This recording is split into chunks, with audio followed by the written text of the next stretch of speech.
फिर जवाबदेही तो होगी।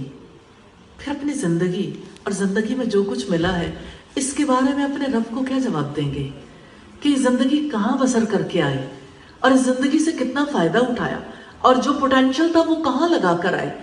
नबी सल्लल्लाहु अलैहि वसल्लम ने फरमाया, इब्न आदम के कदम हशर के मैदान में अपनी जगह से उठ नहीं सकेंगे जब तक कि वो 5 बातों को जवाब ना दे दे।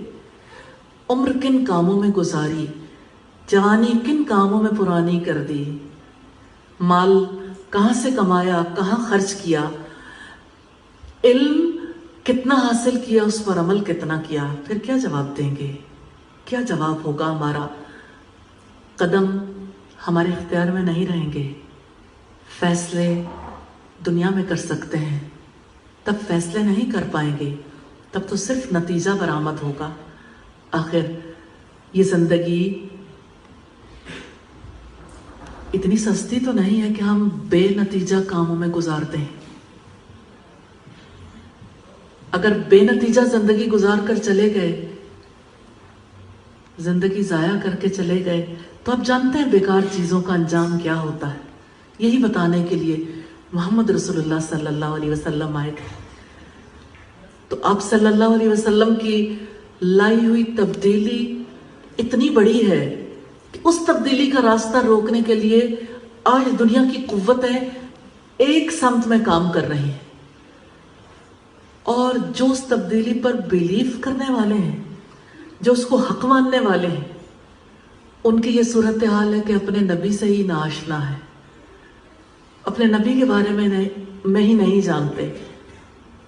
मोहब्बत है, अकीदत है, मोहब्बत को रास्ता भी तो चाहिए। मोहब्बत जो दिल के अंदर होती है इजहार मांगती है।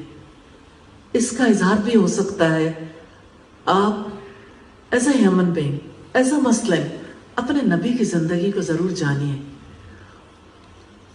मोजज़ात के लिए नहीं, मुकद्दसात और तबर्रुकात के लिए भी नहीं, तब्दीली के लिए।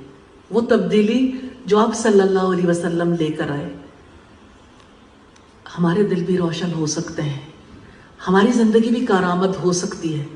हम भी दुनिया में चेंज के लिए अपना हिस्सा डाल सकते हैं। खसो खाशाब की तरह अपनी जिंदगी को बहने के लिए आजाद न छोड़ें। आप पानी का वो कतरा क्यों नहीं बनते जो सीप के मुंह में जाता है।